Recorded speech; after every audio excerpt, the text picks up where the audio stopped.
Shalom, all praise the Yahweh Shemel Shah. Double honor to the apostles of GMS. My name is Amna wa Allah, and with me I have Shalom, Loruhamah. Yeah, we just, as you can see, we driving. We're gonna do a show real quick because my brother had asked a question about a scripture maybe about 3 weeks ago, probably, and I told him that through the Spirit, a lesson would be done on the Lord willing, and it just came back into my mind as we was driving not too many minutes ago. So let's just get into it. It was about the situation with the Israelite foreigners in Romans 9th chapter, and in the book of Hosea, the 1st chapter, going into Loruhamah, Loammi, no mercy, beloved. Well, in fact, let's get right into it. This is the book of Romans chapter 9, verse 25. As he saith also in OC, this is the Apostle Paul speaking. OC is talking about who? OC is talking about, in fact, I'm going to start from verse 24. Even us whom he hath called, not of the Jews only, but also of the Gentiles. Now the Apostle Paul is saying that the Most High, Yahweh Shemel Shah, had not called us only, but he has called the Jews and also the Gentiles, right? Now the Gentiles are talking about the Jews, the Israelites, that were scattered into different nations, scattered in different countries, that was keeping the customs, practices, and traditions of the lands that they were scattered in. Alright? And that was also taking on the identities of those other nations of people. Those are the Gentiles. But the word Gentile is talking about the Israelite foreigners. It don't mean non-Jew. Alright? It says, as he said also in OC. OC is Hosea. I will call them my people, which were not my people, and her beloved, which was not beloved. Now look at the correlation. In verse 24, he says he called the Jews only, and also the Gentiles. Then he's saying, I will call them my people, which are not my people, and her beloved, which is not beloved. So the Apostle Paul is saying, see, he called it, in other words, he's referencing that to the Gentiles. He didn't just call the Jews, he also called the Gentiles. Remember, he said, I'm going to call them beloved, which are not my beloved. I'm going to call them my people, which are not my people. Going to the Israelite foreigners. Going to the Israelite foreigners who were scattered across the other nations, keeping their practices and traditions and customs, and were even identifying themselves as being members of the other nations, though they were actually Israelites. But see, in OC, that's referencing to the book of Hosea. Let's go to the book of Hosea, so you can see what that's talking about. This is Hosea, the 1st chapter. I'll start from verse Hosea chapter 1, verse let's see if I can find it real quick. Alright, Hosea 1 and 8. Oh no, Hosea chapter 1, verse 6. And we like to emphasize the point. The Most High is basically a power of that beloved his nation, that loves his nation. He has chosen a special nation, a peculiar nation to set above all the rest. That's right, huh? So when you look at the narrative of the Most High, which the Christian church doesn't teach you, which is where all this confusion comes from, the narrative that the Most High always had is that he chose Israel to be his special people, his peculiar people, to himself above all the rest. That's what the covenant comes in, right? That's where the laws come in. That's where even being holy comes in, being righteous comes in, because the Lord gave us these laws that that were in the sight of the nations we would be wise. And it's acknowledged by a lot of these different nations that we are the people of the Lord. When the Lord took us out of Egypt, that was a time when every nation knew, oh, these are the Lord's people, don't mess with them. These are the Lord's people, stay away from them. And through this dispensation of time we have fallen away from our heritage, is when now they're reteaching us that we're the Gentiles, and the Gentiles can come back into the fold. That's far from the truth. And as brothers going to read the scriptures to expound on the fact that the Lord had casted us away for a short time, and then being that we was not his people, he said he would make us his people again. So when he's talking about his people, that a people that will be his people again, we had to be his people from the start. And from the start, it was always the nation of Israel that was the Lord's chosen elect. Right. Got it, brother. This is Hosea 1 and 6 says, and she conceived again and bare a daughter. This is when the Most High told Hosea to go take unto thee a wife of whoredoms. In other words, go into a harlot, a whore, a prostitute, and have sex with them. It says, and also children of whoredoms. In other words, you're supposed to have children with these women. The reason being because Israel had went whoring after other gods, committing spiritual adultery. Right. So Most High then told Hosea, go into these actual whoring women, which was indicative of the whoring nature that Israel had to the gods of the other nations. Right, because it would be ironic, you know, for the Lord to say, go find you a woman that is a whore. That's not that's not what you call good advice. Yeah, what a person would call that. Yeah, right, because Israel's against having the daughters of our women.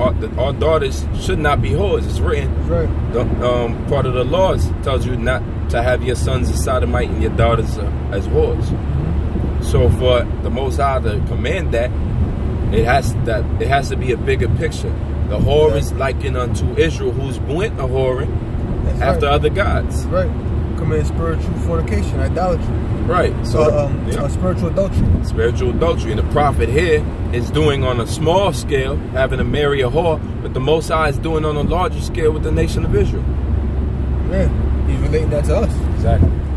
And she conceived again, Hosea 1 and 6, and bare a daughter, and said unto him, call her name Loruhamah, for I will have no mercy upon the house of Israel, but I will utterly take them away. So he had a child with this woman, and one child, because he went to the woman, I'm starting from verse 1, Hosea 1 and 1. The word of the Lord that came unto Hosea, the son of Beri, in the days of Uzziah, Jotham, Ahaz, and Hezekiah, kings of Judah, and in the days of Jeroboam, the son of Joash, king of Israel. The beginning of the word of the Lord by Hosea. And Yahweh Shema Shai said to Hosea, go, take unto thee a wife of whoredoms, and children of whoredoms, for the land hath committed great whoredom, departed from the Lord. See? He said, for the land hath committed great whoredom. Right. An actual landmass can't commit whoredom, but Israel's a people before it's a place.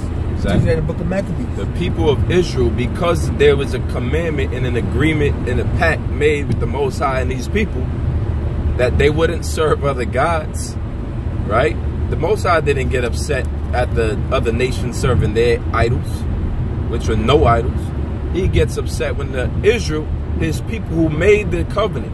Let's say you have a contract, all right? You don't care if somebody outside the contract breaks the contract because he's not a part of it. All right? If I go and I don't buy it, you know, if I don't stop, I mean, you know, the analogy speaks for itself. The Most High made an agreement with the nation of Israel. Therefore, when Israel breaks these contracts, we get punished, not you other nations. The other nations, it's to your benefit to see us get punished by the Most High, because then you get into power. But that's going into a whole nother topic. Right. Yeah. Yep. Verse 3. So he went and took Gomer, the daughter of Diblaim, which conceived and bare him a son. And Yahweh Shema Shai said unto him, call his name Jezreel, for yet a little while, which is Yazariah Allah, he is the seed of the Most High, and I will avenge the blood of Jezreel upon the house of Jehu, and will cause to cease the kingdom of the house of Israel. And it shall come to pass in that day that I will break the bow of Israel in the valley of Jezreel. And she conceived again. And this is what's going back to Romans, the 9th chapter, but you're going to go back to that. And she conceived again and bare a daughter.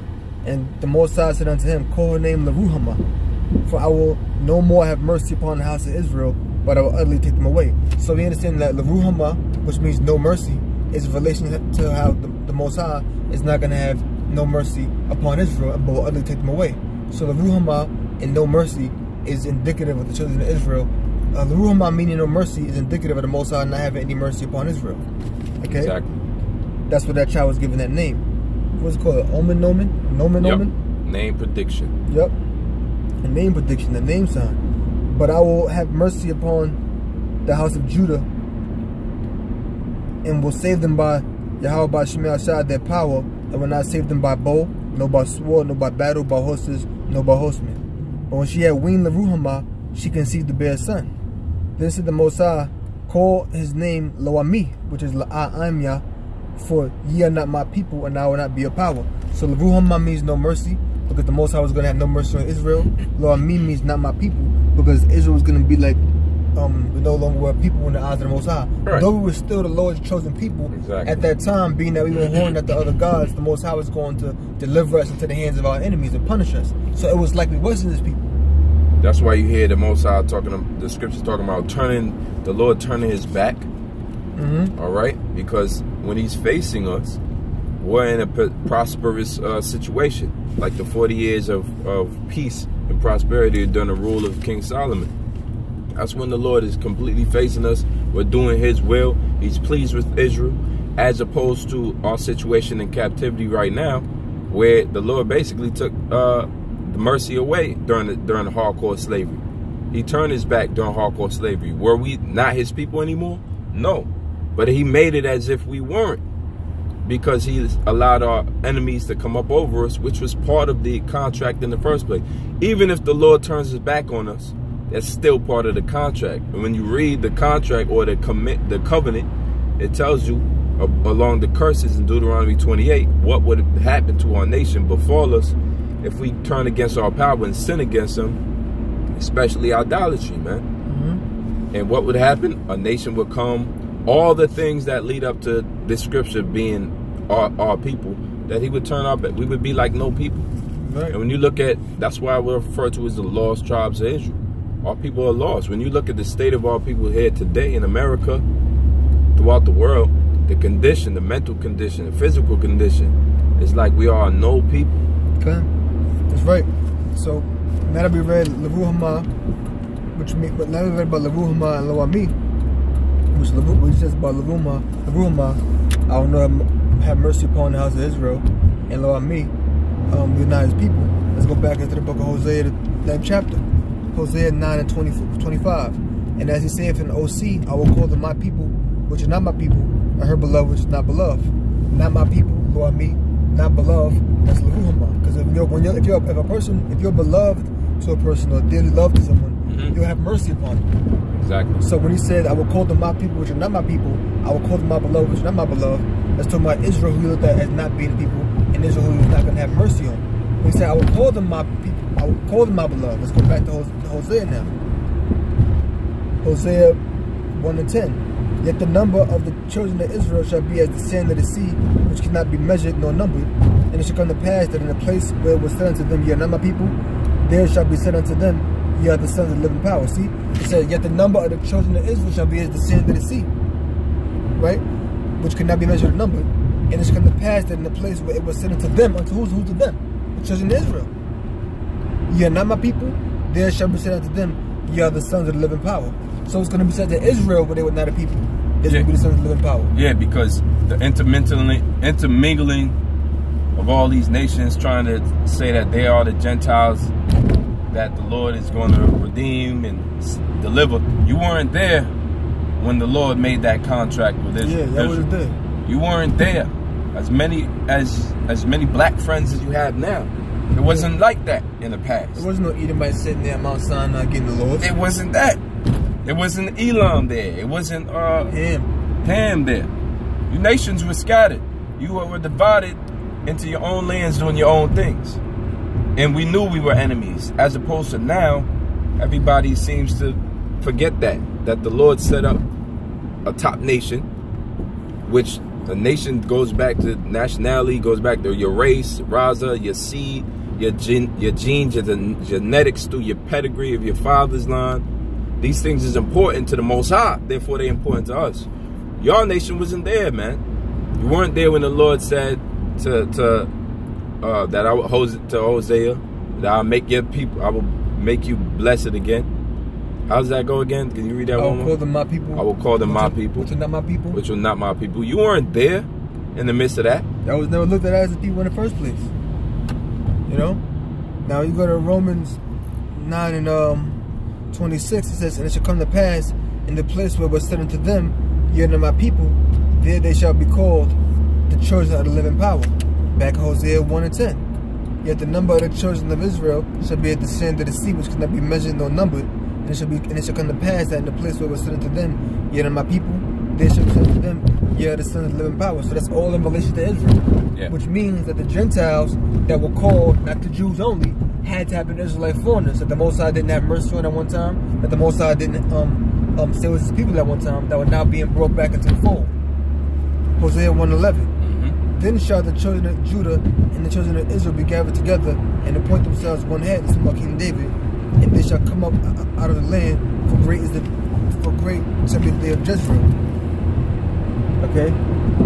And because the Jews of Jerusalem during the time of the 1st century AD, during the Roman, during the rule of the Romans, Jerusalem, mainly the Jews in Jerusalem, believed that the rest of the nations were like no people.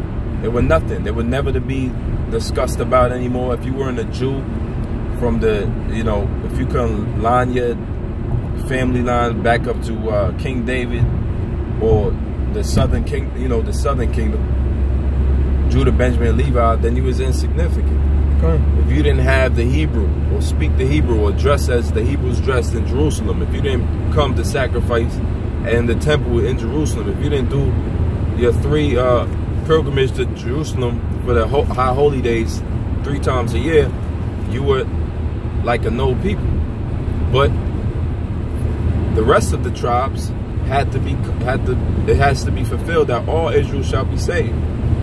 The Jews in Jerusalem wasn't really having it. It wasn't trying to convert the Gentiles who were Israelite foreigners, who were speaking Greek. They weren't trying to convert the Gentiles who were Jews in Rome. It was all about Jerusalem. Yeah.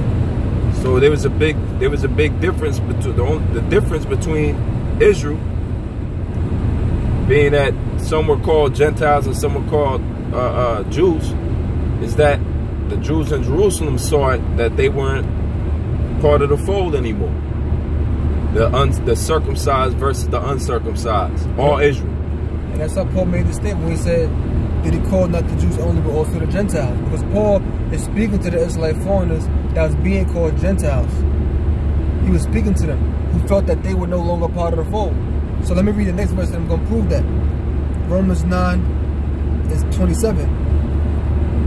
Alright? Isaiah also cried concerning Israel. Notice he said also cried concerning Israel. Because what he said about Hosea was concerning Israel as well. So he's saying, I just said what OC said, but let me tell you what Isaiah also said concerning Israel. Let me tell you what he said too, which means the previous statement was about Israel. Still talking about Israel. Yep. Though the number of the children of Israel be as the sand of the sea, of them that shall be saved. That's talking about the elect. Now let's go to Romans 11:1 to further prove what the brother was saying about how those Jews that lived in Jerusalem did not want to accept the Israelite foreigners. Check this out. Romans 11:1. I say then, hath the Most High cast away his people? When you read the scriptures, you got to put yourself in the scriptures. Why would the Apostle Paul say, hath the Most High cast away his people? This is an epistle, a letter written to the Romans, talking about the Israelites living in Rome, being called Romans based upon citizenship. I say then, hath the Most High cast away his people? The Most High forbid, for I also am an Israelite. So he's saying to them, hath the Most High cast away his people? Because they thought that the Most High wasn't dealing with them. He said, the Most High cast away his people? God forbid, meaning no. For I also am an Israelite. I'm an Israelite too. How you gonna cast y'all away? Romans. I also am an Israelite, the same way you are. Because remember, the Apostle Paul was from Cilicia. Right. I believe it was called Cilicia of no mean city in Tarsus. No mean city meaning it was not insignificant. Type it in real quick. So I can make sure I get the exact Paul Tarsus. Let me see if I can find a scripture. So that this history shows you that there was always in their fightings within the Jews, man, within the Lord's people, within the tribes. So partially because some of the tribes still knew and still practiced the ways of old, the traditions of old, and some of the tribes fell away. Now, how are they supposed to? How is the Most High's plan going to come into effect? He has to call back the lost of the tribes and bring them all together. Now, if you got some of the Jews in Jerusalem saying, well, nah, man, we don't want them, and they don't get to be a part of this thing, then they're the problem now. Even though they have the heritage, they have the laws, they have all the scrolls and the writings, even though they practice, you know, the laws as good as they can, they still not accepting the Lord's will, which is to bring all 12 back. So Paul was sent to do what? To do the Lord's will, to bringing back the lost of the tribes of Israel, so that they could be his people again, so that all Israel could be saved again. It was never about 3 tribes. Yeah. It was always about 12. Yep. I say then, had the Most High cast away his people, God forbid, for I also am an Israelite. So remember, the Apostle Paul was from Tarsus, which was in Cilicia. It tells you in Acts 21 and 39. So Paul wasn't born in Jerusalem. He wasn't raised up in Jerusalem. Exactly. Paul was raised in Tarsus, which is a city in Cilicia. That's where he was raised up in. Huh? So you had Israelites that was not living in the land of Jerusalem. Right. That was not born there. That was not raised there. Okay. So Paul's saying he ain't cast you away. I'm an Israelite too, but not to mention, if you go into it, Paul wasn't even born in Jerusalem. Right. So it says, for I also am an Israelite of the seed of Abraham, of the tribe of Benjamin. The Most High have not cast away his people which he foreknew. What ye not that the scripture saith of Elias, how he make an intercession to him, to the Most High against Israel, saying, so he's saying the Most High didn't cast away his people that he foreknew. You know what the scripture says about Elias? Now he goes into it. Verse 3. Lord, they have killed thy prophets and digged down thine altars, and I am left alone, and they seek my life. But what saith the answer of the Most High unto him? Because Elijah thought he was the only prophet left. And the Most High responded unto him, saying, I have reserved to myself 7,000 men, which have not bowed the knee to the image of Baal.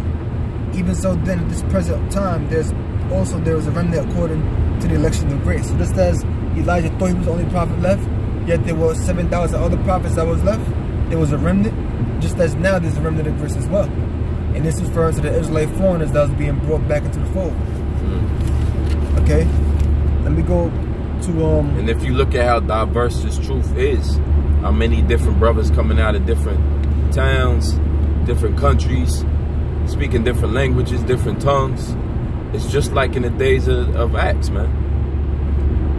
All right, where the spirit is basically being renewed, and the true Israelites that are scattered are being brought back into the fold again, man, through this word, this temple being built up. That's right, bro. Now imagine if it's like saying back in the 90s that they said when they was telling at the school on 1 West, when they was telling Jake, you know, if you was too light skinned, you know, the Lord wasn't really dealing with you. You can't be no man of the Lord. You looking like a so-called white person. All right, they was cutting it off to the elect, man. Because now you got brothers that's out here whose lineage, they line definitely go back to Israel. All right, the spirit shows you, their spirit is congruent with these scriptures. They believe on Yahweh B'Shem Yahweh Shah, but they would have got turned away if they came in 10 years ago or 15, 30, 20 years ago, because that's just, you know, the block that the Lord had at that time. But now it's open where you got brothers coming in here that are from NY, and you got brothers coming from the North Dakotas, the different the islands, Philippines and whatnot, speaking their languages. This would have never happened so easily had we not had the understanding of who the Gentiles truly are. All right, this mystery been revealed, man. Who are the Israelite foreigners? Who was Cornelius? You know. Yep. Is this truth open up to more than just Israel, or is it still open to only Israel? And how does the Israelite have to look? Right. All these things come into play. The Lord has not casted off his people. At the end of the day, we're still searching and teaching Israel. But if Israel is scattered, and with this confusion of faces, sometimes Israel looks like these other nations who are our enemies. That means you got to go in the midst of all type of people and teach, man. You never know who you're going to run into. That's truly an Israelite and a believer. might be part of the elect. You just got to teach at the end of the day. I got the website. This is collinsdictionary.com. It says word origin of Gentile, Latin gentilis, of the same gens, clan or race, also foreigner. See? And that's what that's talking about. There's like foreigners. Let's say of the same clan. Of the same clan. Gens, clan or race. Gentilis of the same gens, clan or race, also foreigner. And that's talking about, because guess what? You got the natural Gentiles, which are the actual other nations. Those are the non-Israelites. And then you got the Israelite foreigners, which are being called Gentiles. Okay? That is the book of Acts, chapter 13. So you know what? We're going to come back and we'll do a part 2 because we're near our destination. So with that, Lord, we'll see you brothers on the next part. Shalom. Shalom.